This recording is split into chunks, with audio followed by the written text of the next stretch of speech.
Bonjour à toutes et à tous. Ce que je comptais faire, c'était, de parler principalement de l'historique, d'un peu de contexte de l'opération Opalia et puis de parler de pourquoi on a choisi de faire un retour sur expérience et puis comment on a fait et on va mettre, le zoom sur quelques réponses.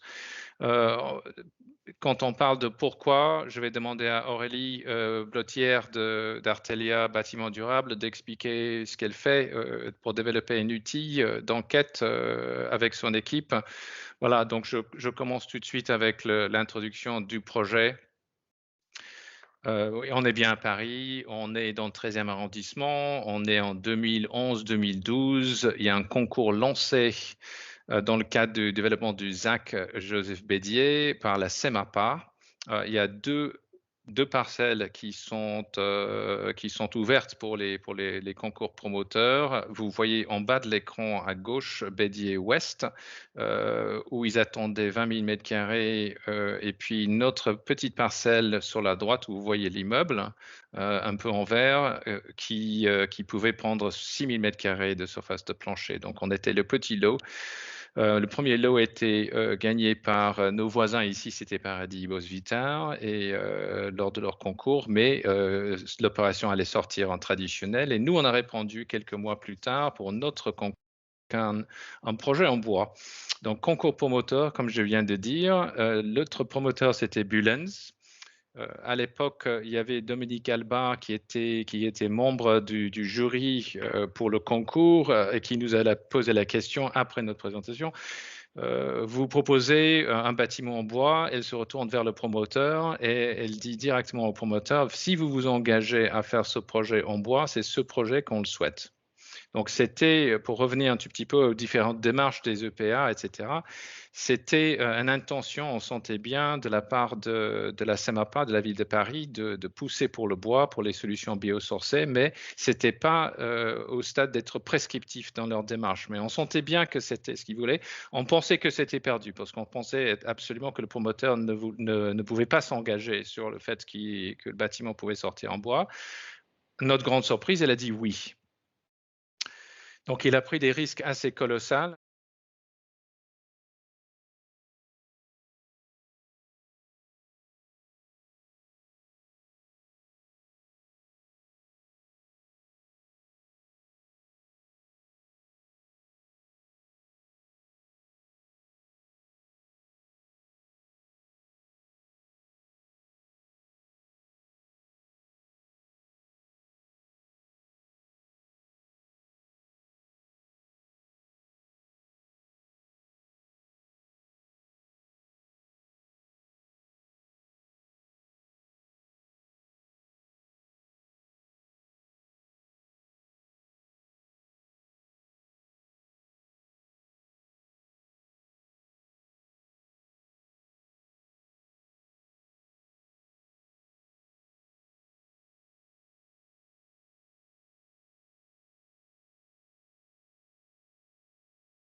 orienté, comme je disais, pour confirmer ces hypothèses de biophilie, etc. On cherchait plutôt les éléments en termes de perceptifs, donc pas forcément l'approche très très technique, mais c'était quand même établir une base de données fondée sur ces données probantes. Donc, on a noté que pas mal de nos confrères et des maîtres d'ouvrage d'ailleurs aussi font le REX dans le bâtiment pour solliciter le retour sur la performance des projets. OK, ça c'est la partie technique. Tirer des leçons pour améliorer la conception des futurs projets. Vu que c'était vraiment une première de série, ce bâtiment, c'était très très important d'apprendre et de voir un peu quelles sont les erreurs possibles dans la conception d'un bois de cette taille-là, avec tous ces détails apparents, etc., en bois, étendre la relation prospective avec les clients. On savait que le DCPA voulait aussi se servir de ce bâtiment comme un outil de communication pour pousser la construction bas carbone. Identifier les mesures de réduction de coûts, oui, on ne sait pas où on va dépenser l'argent intelligemment dans un bâtiment où il y a très très peu de seconde œuvre. Hein. Quand on laisse le bois brut, hein, quels sont les éléments qui vont nous permettre d'utiliser ou de dépenser l'argent intelligemment, démonter la mission de l'entreprise. Oui, la construction, hein, c'est l'entreprise. En l'occurrence, c'était Brillant Construction qui a fait ce bâtiment, le Macrolot bois en tout cas. De mieux négocier et de mieux comprendre comment l'interface entre les concepteurs, l'équipe de conception et l'entreprise pourrait fonctionner, atténuer les risques, évidemment, ça c'est une évidence, et la conformité avec les normes certification en vigueur, comme je disais tout à l'heure, ATEX, etc., demandé pour pas mal de différents aspects du projet. Bon, on a fait un seul ATEX, mais ça a englobé beaucoup de différents éléments considérés comme innovants ou comme non traditionnels. Alors le pourquoi pas est absolument énorme parce que en tant qu'architecte, vous savez très bien qu'on a des très très grands égos. Et que quand on fait un retour sur expérience, on encaisse beaucoup et vous allez voir ça dans quelques résultats. Il y a énormément de critiques par rapport au bâtiment, beaucoup de choses qui vont pas. Donc, il faut accepter qu'on va apprendre beaucoup de choses et on va entendre beaucoup de choses très, très négatives. Donc, on est loin de couper le ruban avec les élus et de se faire féliciter d'avoir réussi une opération. Dans le REX, on apprend aussi tout ce qui ne va pas dans un immeuble. Donc, mais souvent, les architectes ne le font pas simplement parce que ça prend du temps, parce qu'il n'y a pas de mission monétisable, on va dire, et que ça, voilà, ça utilise, voilà. Bon, je les liste, hein, les retours sur expérience, parce que je pense que c'est important de les voir. Les préoccupations relatives aux clients. Ici, on avait donc la DCPA qui quittait des locaux assez somptueux au bord de la Seine, dans le centre de Paris, pour venir au bord du périphérique, dans le 13e arrondissement. Donc forcément, il comptait un peu sur la convivialité du bois, l'innovation, etc., pour l'attractivité de cette nouvelle base.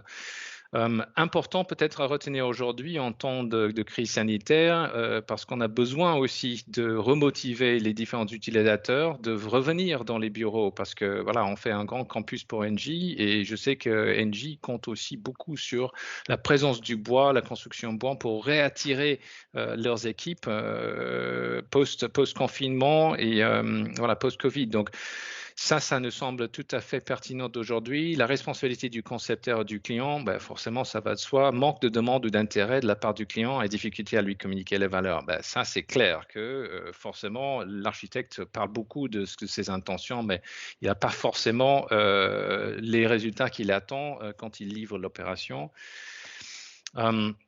Désir du client de contrôler et limiter les réactions des employés. Justement, des CPA, ils avaient un bâtiment en béton, un bâtiment en bois. C'est extrêmement difficile de décider quel service allait dans le bâtiment en béton. Il n'y avait pas d'ouvrant, il y avait beaucoup de choses qui étaient, c'est des bâtiments de 18 mètres d'épaisseur et le bâtiment en bois, c'était 12 mètres d'épaisseur. Donc forcément, les deux architectures sont difficilement comparables. Et quand on a proposé justement à la DCPA de faire cette enquête, il était question de faire une comparaison entre les deux bâtiments, le ressenti ressenti de leurs équipes dans le bâtiment béton, le ressenti dans le bâtiment en bois. Ils ne voulaient pas faire cette comparaison-là, c'était trop dangereux. Donc, il faut comprendre aussi qu'il y a ces réactions qui pourraient être négatives ou qui ne sont pas souhaitées pour la direction. Accès limité au site, c'est souvent un problème quand on fait des bâtiments quand il y a un site militaire ou d'autres questions de sécurité, on n'a pas forcément fait cette enquête. Et puis voilà. Bon, donc il s'agit pour cette enquête de cueillir les informations qualitatives demandées. Donc on est plutôt dans le bien-être, dans la productivité, dans l'inspiration. Est-ce que vous sentez une sorte d'attachement par rapport à cette architecture, son insertion dans le contexte, etc. Donc, on est sur une préparation de questions qui sont de nature qualitative et pas quantitative. Je vais laisser la parole à Aurélie pour expliquer un peu son outil, enfin, l'outil développé par bâtiment, Artelia Bâtiment Durable. Très rapidement, avant de détailler un petit peu l'outil, Artelia Bâtiment Durable, pour ceux qui ne nous connaissent pas, donc on est un département qui est spécialisé dans la conception environnementale des bâtiments au sein du groupe Artelia. On est une quarantaine de personnes et on travaille sur l'ensemble du cycle de vie du bâtiment.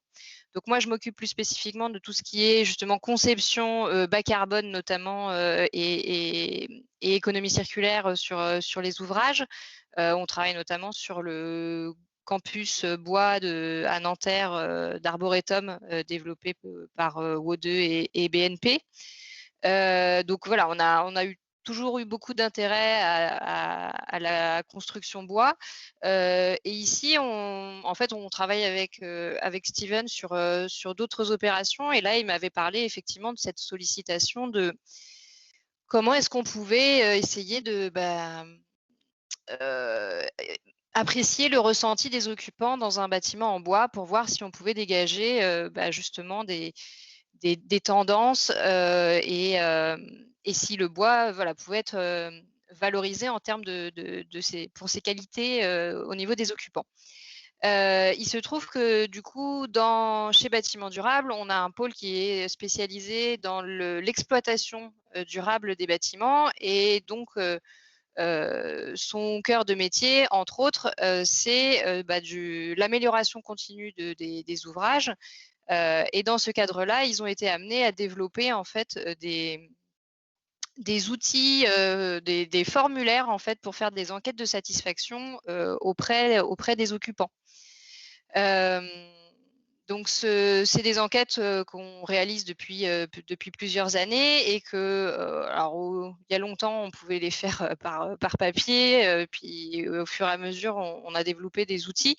Donc là c'est un formulaire en ligne qu'on a développé sous form.com et qui est accessible en fait via un QR code. Donc tout l'intérêt justement c'est de pouvoir en fait faciliter la diffusion de cette enquête pour l'utilisateur et puis pour nous de compiler facilement les réponses et puis en fait du coup de passer plus de temps sur l'analyse des réponses que sur la réalisation de l'enquête en elle-même. Aujourd'hui, c'est des enquêtes qu'on combine maintenant avec des mesures in situ complémentaires en fait sur tout ce qui est confort thermique, acoustique, visuel et qualité de l'air. Et ça nous permet en fait d'avoir d'un côté le ressenti utilisateur, on va dire un peu subjectif, et puis d'avoir de l'autre côté des vraies mesures physiques in situ sur ces différents aspects de confort et de pouvoir comparer les deux pour en fait objectiver un petit peu le ressenti. Alors, ça s'utilise quand, là, dans ce cas de figure-là, par exemple, des utilisateurs qui déménagent, on peut très bien faire une enquête avant-après. Là, on aurait voulu faire bédier bois versus bédier béton. Bon, finalement, ça n'a pas pu se faire. Donc voilà, pour rentrer un petit peu dans cette étude-là, on a dû un petit peu alors l'idée, c'était de ne pas poser des questions directement en lien avec le bois, mais de voir si le bois ressortait comme argument en fait un petit peu dans les questions. Donc voilà, on peut rentrer, Steven, si tu veux reprendre la main dans le vif de cette enquête qu'on a réalisée du coup, et c'était en 2018. En effet, merci. Sachant que, en général, quand on fait ce type d'enquête, un retour sur expérience, on attend au moins 1 an après la livraison à l'occupation. Parce qu'il y a forcément le temps de rodage, la clim doit se mettre en place et puis vu qu'on avait un bâtiment en bois, ce rodage était plus long parce que personne ne savait exactement comment allait se comporter le bois par rapport aux équipements techniques qu'on avait conçus. Donc il y avait forcément pas mal de réponses parce qu'on a lancé cette enquête, je pense, 6 mois après l'occupation. Donc ils étaient dedans en septembre 2017 et je pense qu'on a lancé en printemps 2018. Donc c'était à peine, enfin c'était même pas 1 an. Donc normalement on devrait attendre un peu plus, mais je pense qu'on était impatients. On voulait savoir ce qu'ils pensaient d'un nouveau bâtiment. Donc les questions, pour aller très vite, passer très vite sur les questions. Après on va garder quelques réponses en particulier. Mais depuis combien de temps êtes-vous dans l'immeuble? Bon, comment jugez-vous les niveaux de propriété de l'immeuble? Cette question, malheureusement, a été supprimée parce que considérée comme trop sensible pour de la direction des CPA. Après, comment jugez-vous l'apport en lumière du jour naturel, l'apport en lumière artificielle, lumière naturelle suffisante, etc. Bon, comment jugez-vous les vues sur l'extérieur depuis l'intérieur du bâtiment, le confort thermique en été, confort thermique en hiver, caractéristiques ambiantes de votre bureau. Donc voilà, est-ce que ça fonctionne bien par rapport à votre contrôle sur la zone personnelle autour de vous, sachant aussi que c'était le DCPA quittait les bureaux cloisonnés, enfin traditionnellement, on va dire, avec pas d'open space, à un aménagement mixte entre certains bureaux cloisonnés et des open space. Donc, il y avait aussi cet accompagnement, et ça, on le ressent bien dans les réponses, que quand on critique l'architecture, on critique aussi la façon d'avoir aménagé ou d'avoir vécu cette passage de bureau cloisonné à l'open space. Alors, confort acoustique, c'était très important. Comment jugez-vous le confort acoustique dans le bâtiment? Les nuisances sonores qui vous perturbent le plus, ce sont lesquelles? Alors, confort olfactif. Le bois, forcément, va porter une autre ambiance. Il y aura, on voulait savoir si c'était considéré comme désagréable ou pas. L'esthétique, alors comment porter un jugement esthétique sur un bâtiment où le bois est omniprésent, les comparaisons par rapport à ce qu'on connaît un peu dans la conscience collective. Les ambiances bois, c'est plutôt les chalets, etc. Donc pas du tout un immeuble tertiaire. Donc important de savoir un peu comment les gens jugeaient la réussite ou non de l'architecture. Et puis dans l'utilisation, donc comment évaluer la qualité globale du bâtiment? Là, il y avait quand même un paquet de réponses et beaucoup de remarques. Et le bâtiment améliorait votre productivité. Donc ça, on n'est pas dans une analyse d'un psychologue cognitif sur le niveau de stress, etc. On n'a pas ces outils-là, mais au moins on peut solliciter une réponse, demander une réponse. Comment est-ce que vous ressentez justement votre niveau de productivité si les gens étaient capables de donner une réponse par rapport à ça. Et puis simplement le plaisir de circuler et utiliser le bâtiment. L'environnement, ça c'était plutôt pour le contexte parce que, bon, encore une fois, c'est l'occupant, c'est la direction construction, patrimoine, architecture de la ville de Paris. Ce sont des experts. Donc, dans la gestion des bâtiments, dans la construction écologique, etc., etc. Donc, on voulait quand même établir un benchmark pour savoir un peu quelle était leur sensibilité par rapport à ce qu'on avait essayé de faire, ce qu'on a réussi à faire, c'est-à-dire un bâtiment d'assez grande taille en bois, et de solliciter leur jugement par rapport à ça, leurs commentaires par rapport à ça. Voilà, donc la nature de nos réponses, on va prendre juste quelques extraits pour illustrer un peu la nature des réponses, et je trouvais que c'était intéressant parce que quand on parle des vues vers l'extérieur, voilà, la nature des remarques. Bon, on était sur une répartition des résultats assez satisfaisant, on va dire, sachant qu'il ne faut pas oublier que ces équipes quittent le bord de Seine pour venir au bord du périphérique. Avec deux contextes absolument opposés, on pourrait dire, même si ça restait Paris intramuros. Donc voilà, je trouve qu'on s'en sortait assez bien, étant donné ces déplacements signifiants. Donc plutôt très satisfaisant, mais ceux qui ont dit très insatisfaisant, c'était principalement parce que quand on voit les remarques en bas, on voit le vis-à-vis avec un bâtiment d'habitation me donne l'impression d'être observé en permanence. OK, normal. Et un bâtiment quand même qui est pas trop loin, qui ferme l'îlot du côté nord, un bâtiment de Paris Habitat. Mon bureau étant côté couloir, ma vue sur l'extérieur n'est pas bonne. OK. Vue sur l'immeuble, même chose. Vue sur le périphérique, oui. Et puis un peu de sarcasme, 62, le périphérique est tellement joli. Donc, il faut savoir faire le tri entre les remarques pour mieux comprendre ce qu'il y a dans les chiffres affichés en haut de la page. Donc, pour nous, et je pense que le travail qui reste à faire, avec Aurélie et ses équipes, ça serait d'établir un benchmark pour qu'on puisse tester les autres bâtiments qui sont en train de sortir en bois. On en a un paquet maintenant, tertiaire, et de pouvoir justement analyser qu'est-ce qui change entre un contexte et un autre, entre un service et un autre, pour avoir un moyen, pour avoir quelque chose, une base de données qui représente un peu le minimum de ce qu'on pourrait attendre en termes de ressenti et en termes de retour sur expérience sur le bâtiment. Je continue avec d'autres questions. Le confort thermique en été dans le bâtiment, confort thermique en hiver. Donc, deux sujets qui sont très importants parce qu'on sait que les bâtiments en bois ont des très faibles inerties thermiques et on savait que l'enjeu, c'était de créer une façade très, très performante afin de arrêter les calories, notamment en été, de rentrer dans le bâtiment et d'avoir l'effet thermos. Donc, on s'en sort pas mal. On voit que quasiment c'est la même chose entre le confort thermique été et hiver. On est sur les mêmes taux de satisfaction. Il y a quand même pas mal de très insatisfaisants. Et c'était principalement parce qu'il y avait quelques locaux qui n'étaient pas traités avec des traitements solaires, avec les protections solaires à l'extérieur.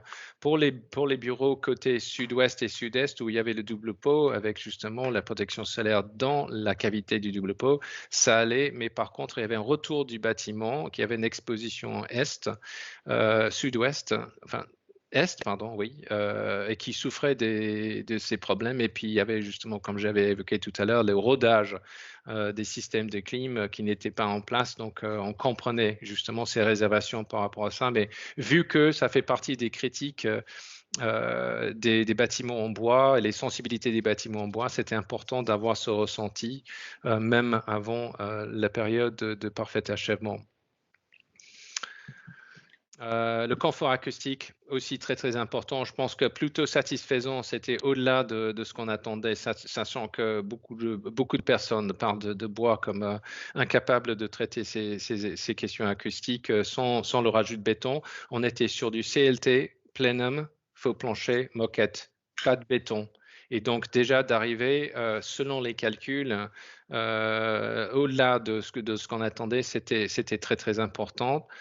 Encore une fois, beaucoup de choses dans les remarques qui expliquent pourquoi les gens ont répondu comme ça.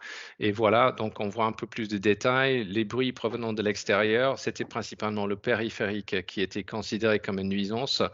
Et puis, quand on voit le bruit d'activité sur le plateau, donc téléphone, conversation, bon, on est dans le traitement plutôt des comportements des personnes, des membres de l'équipe en quittant le cloisonné pour aller vers l'open space. Plaisir à circuler, utiliser ce bâtiment. Bon, la réponse pour répéter un peu le fait qu'il y avait quand même entre 75 et 80 réponses au total dans l'enquête, ce qui était pas mal pour une occupation, je pense, de 300-350 personnes. voilà, on s'en sort très très bien pour le plaisir et le circuler. Donc ça, c'est quelque chose qui nous encourage. Quelques autres éléments, mais qui sont plutôt de l'ordre général. Est-ce que, voilà, quelle importance accordée à l'impact environnemental de production matériaux de construction?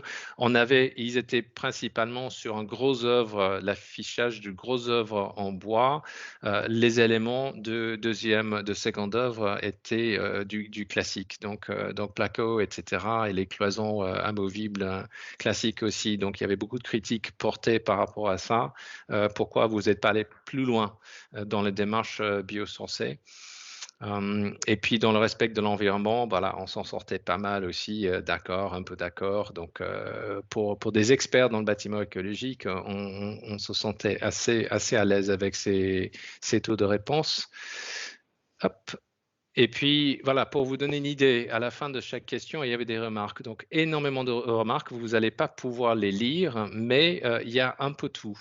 Donc, ça, c'est probablement le plus important. C'était que les gens se permettent d'expliquer avec plus de détails leur ressenti. Et je pense que c'est cette information-là qui vont influencer les prochaines générations de retour sur expérience pour les bâtiments en bois. Donc, je pense que j'aurai l'autorisation de partager cette présentation avec vous si vous le souhaitez. Je pense qu'il faut que je demande l'autorisation d'Artelia, évidemment, mais aussi de la direction de DCPA, maintenant qu'ils sont dans leur bâtiment depuis un certain temps. L'enquête était anonyme, donc c'est pas comme si certains collaborateurs vont se retrouver en porte-à-faux par rapport à leurs réponses, mais voilà. Donc ça, c'était un peu la base, et on compte faire ça sur les autres générations de bâtiments qui sont sortis depuis la livraison d'Opalia. Voilà, je pense que je suis arrivé à la fin de la présentation. Merci pour votre écoute et merci Aurélie.